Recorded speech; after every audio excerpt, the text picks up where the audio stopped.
Welcome to my YouTube page, The Art of Growing. Today, we are going to be doing something very exciting, something that I'm so excited to be doing. We are going to be reviewing this baby over here, The 8 Rules of Love by Jay Shetty.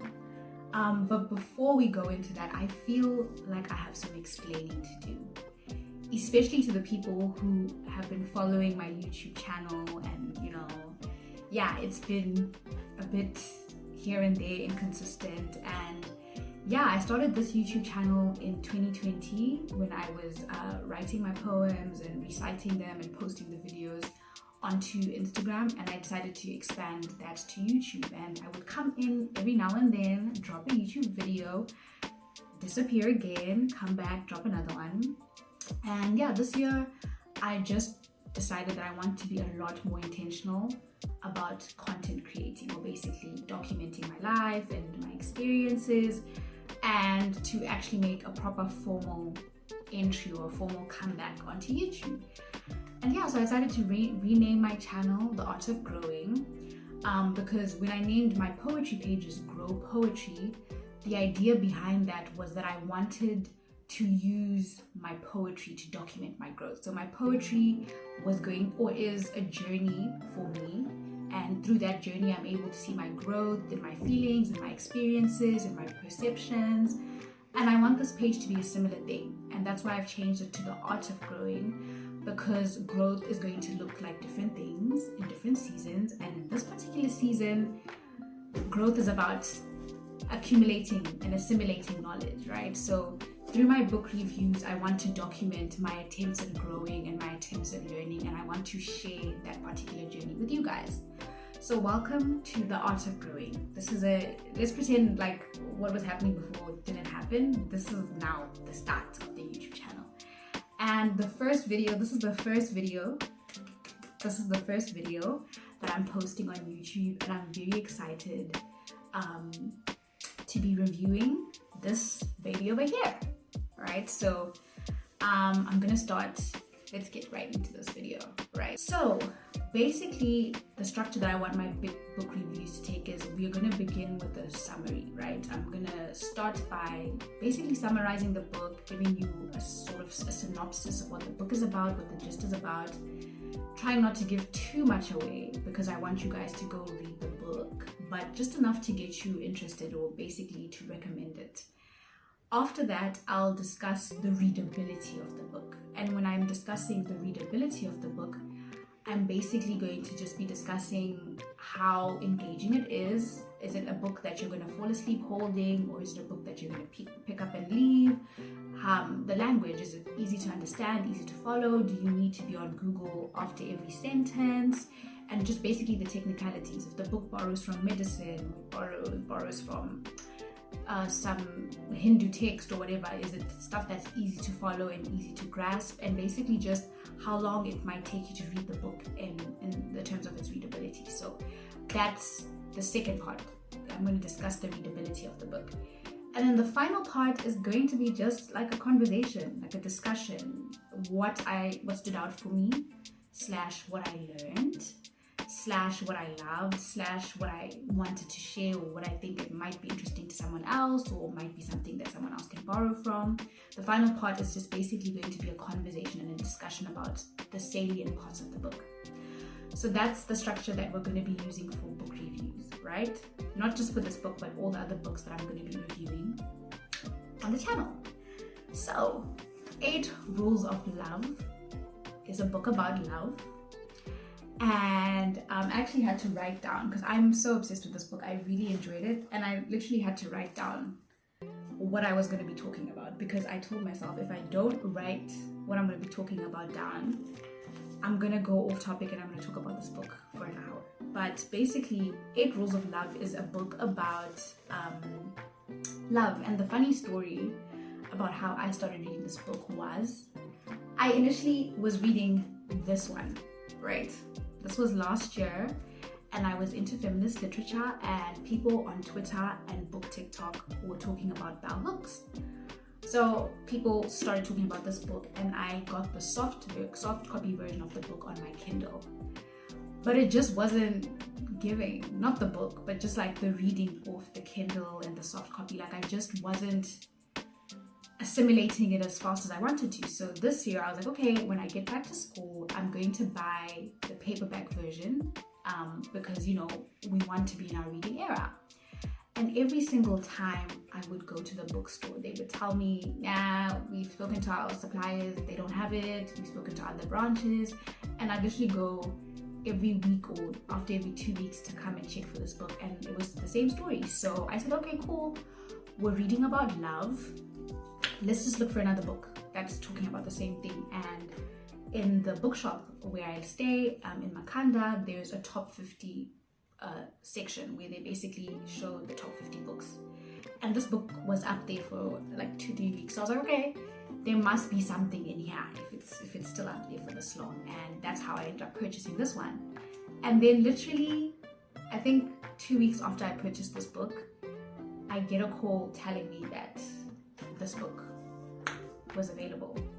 But by then I was already in this one too deep, so I said, let me finish this one, let me review it, and then I will go back into Miss Bellhook's over here. So All About Love is a book about love, and All About Love speaks specifically to the practice of love, which is why I love this book so much.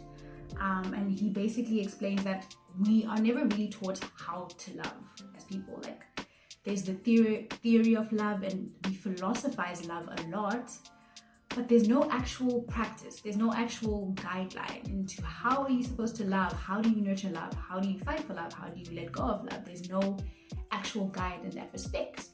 And basically, Jay Shetty sets up these 8 rules to help us through love. And so the book itself says how to find it, how to keep it, and how to let it go. And that's basically the structure of the book. It's 3 parts. The first part is pre-love, which is basically you before love. The middle part is you in love, and basically the rules and the part to discuss that. And then the third part is you after love, basically. So it's a 3-part cohesive journey through love from its beginning to its ending. And I just loved how easy it was to follow and how it actually felt like I was learning something about love. You know, I wasn't just reading about the philosophy of it or the theory of it. This was actually things that I could do in terms of building love, not just as an emotion, but as a skill. So basically, that's the gist of 8 Rules of Love. 8 Rules of Love is built on the premise that love is a practice. Love is something that we first have to learn, something that we have to practice constantly and consistently to be able to do well. And it's something that we have to grow and nurture. And we kind of just come into life with these, well, not come into life, but we go through life with these ideas of love that are impressed on us. And we never really critically think about love or critically engage with the idea of love or learn how to love or practice it. And that's basically what 8 Rules of Love is trying to help us to do. So that's basically the summary of the book.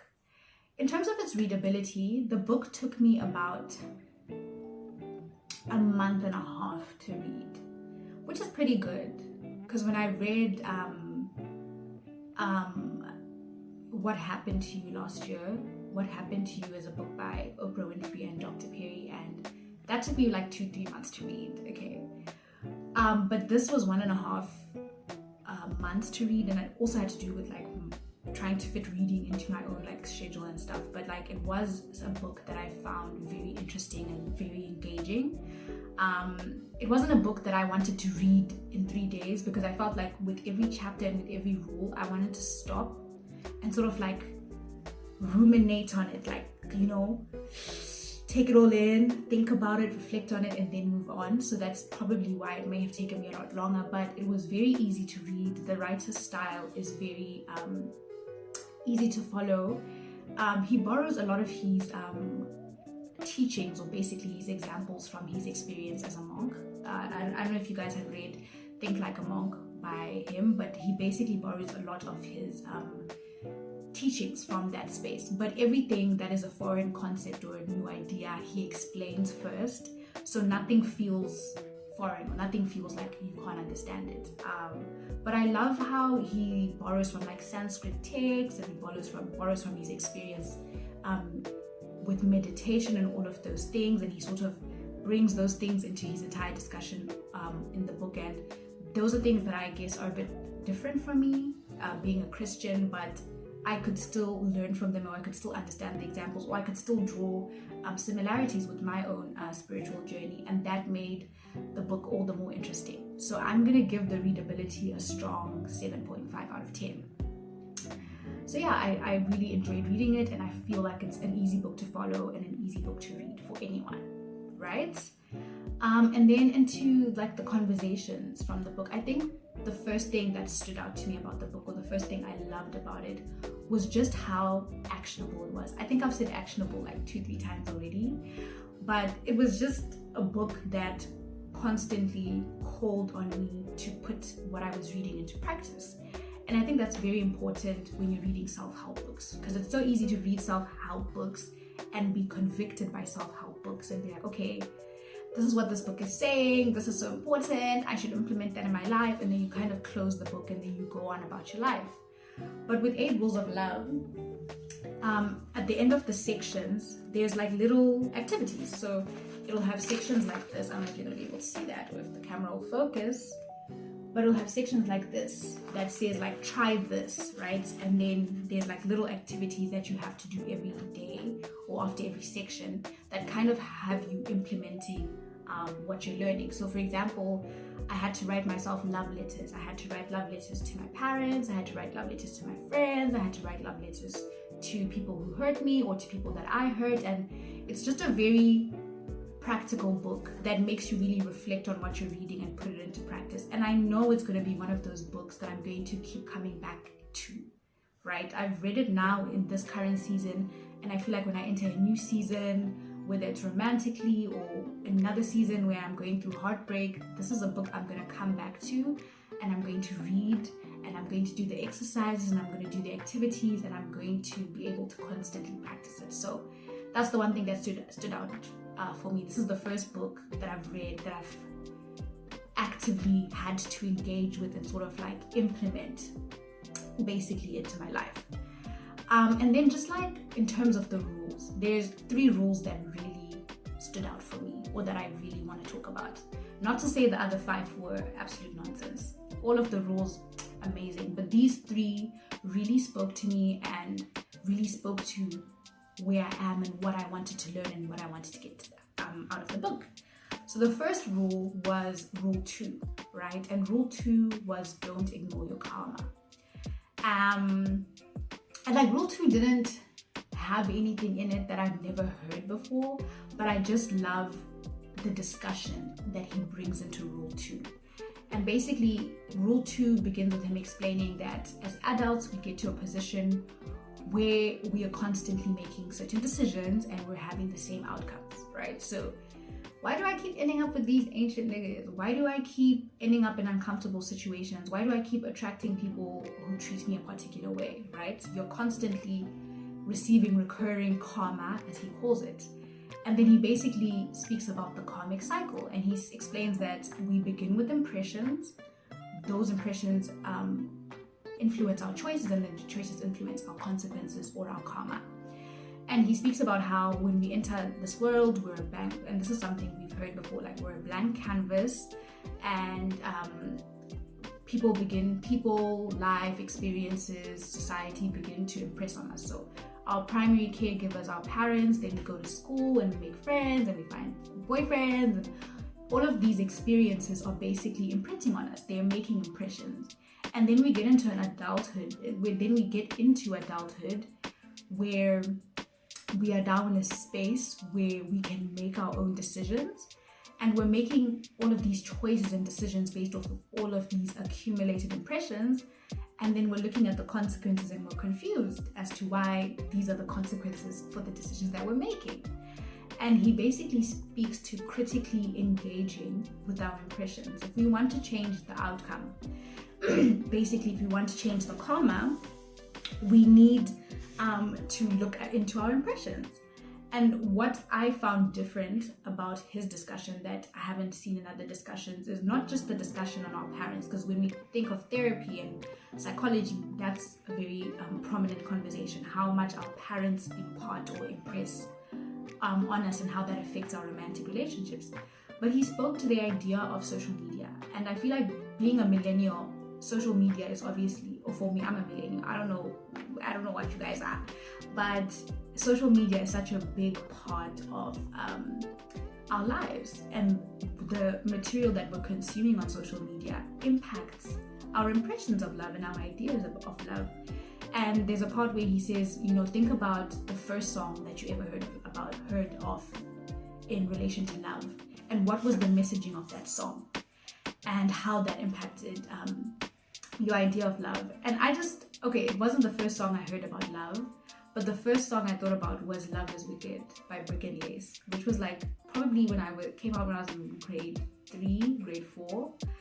But if you're listening to the lyrics and like this whole discussion about how love is wicked, boys will leave you in the dust and stuff like that, even through the music that I listen to, like I'm constantly consuming these ideas about what love and relationships look like, and I'm oblivious to the fact that my consumption of this particular media affects how I enter into relationships. So when I'm being cynical, when I'm like, tread carefully, all of these things, it's not just coming from thin air. This media that I'm consuming, even through the movies I watch, impacts on how I experience love and how I enter into relationships. And basically, rule 2 talks about critically engaging with the impressions, or critically engaging with the ideas that we have about love, that we've sort of assimilated and made a part of ourselves, and first working to redefine love in that context, and then moving to then making choices and decisions that will impact the type of love we receive and the type of love we are going to get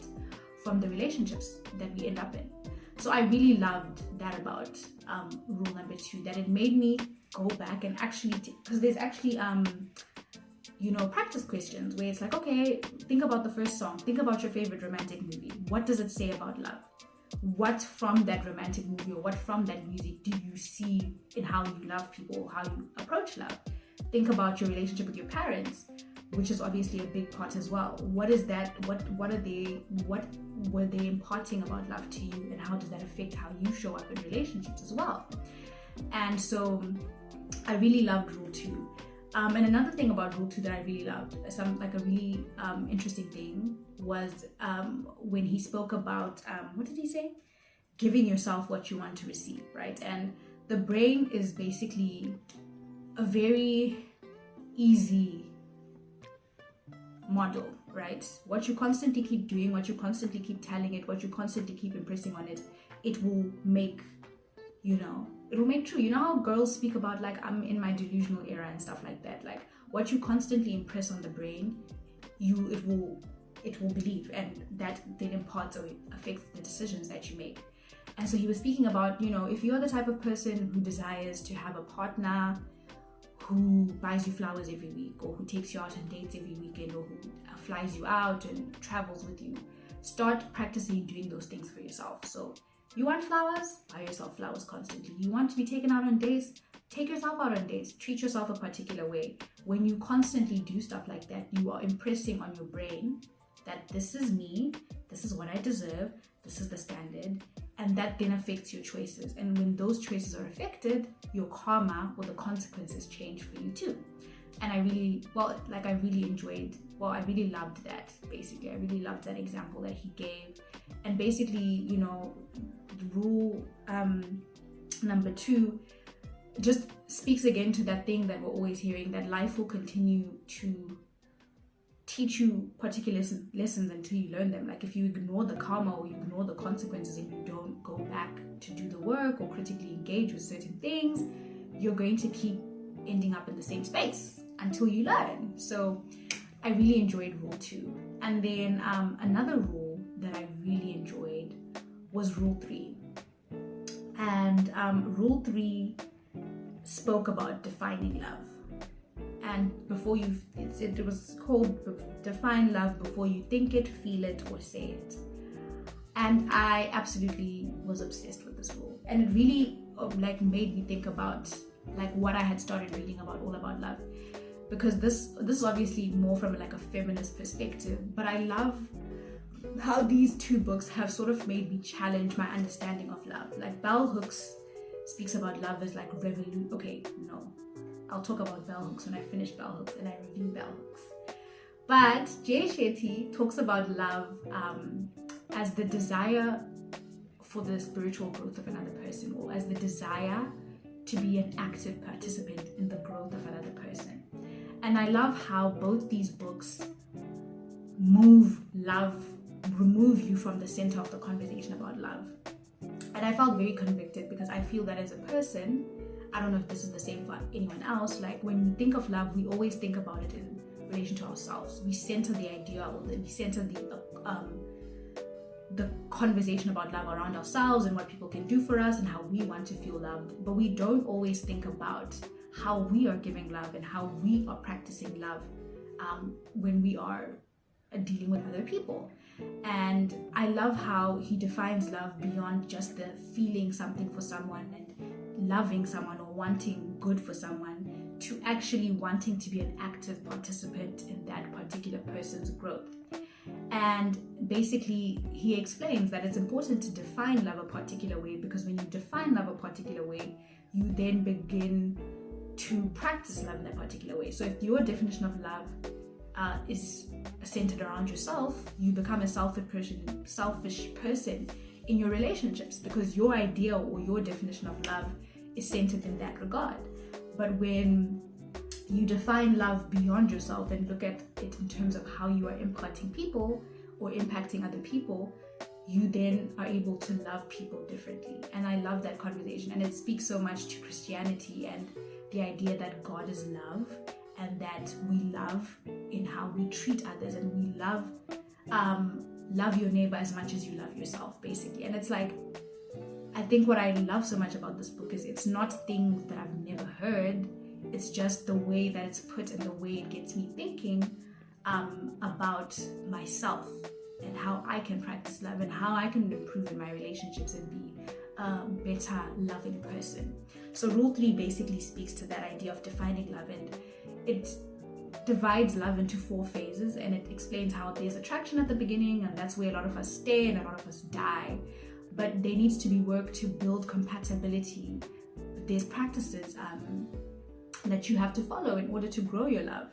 And then he speaks about struggle and growth, and there's an entire section on conflict, which I could do a completely different video on. I loved the section about conflict, and it's actual actionable things that you can do.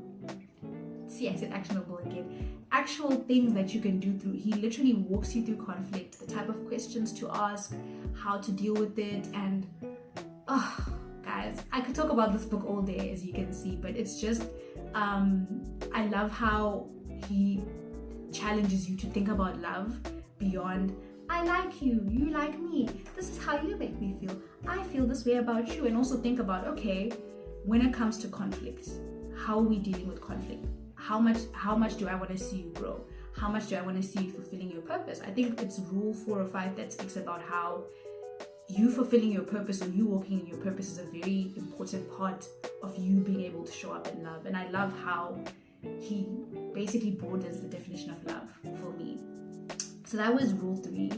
And I love how he explains why conflict is important. And like his favorite thing to say, and he says it as well in his podcast, is that the best relationships are the relationships that last, and not the relationships. No. Okay. He says the best relationships are not the relationships that last, but the relationships that learn.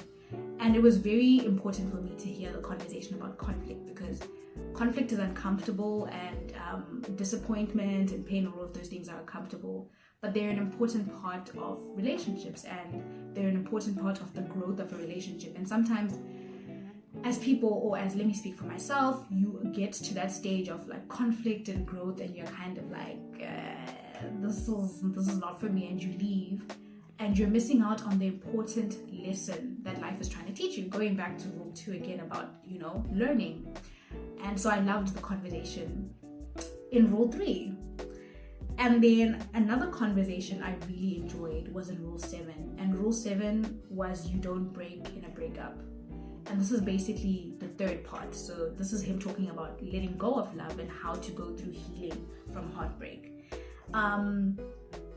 Yeah, this one, I really love this rule, because I love how he explains that firstly he begins by sort of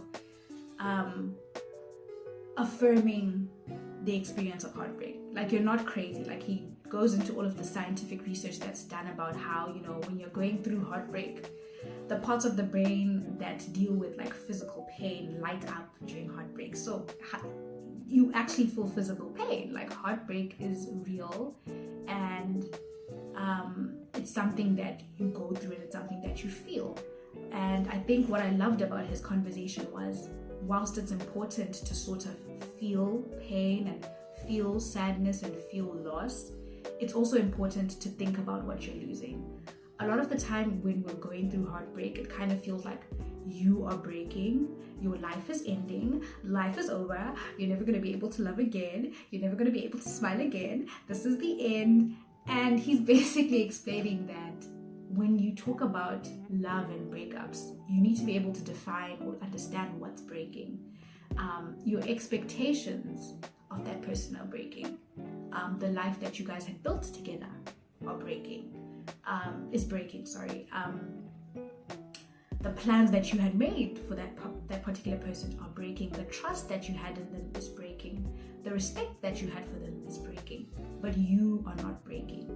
And for me, he was speaking about, you know, being able to separate yourself as a person from the experience of heartbreak. Like, okay, this is what I'm going through, this is how I'm feeling, but I am not the one breaking.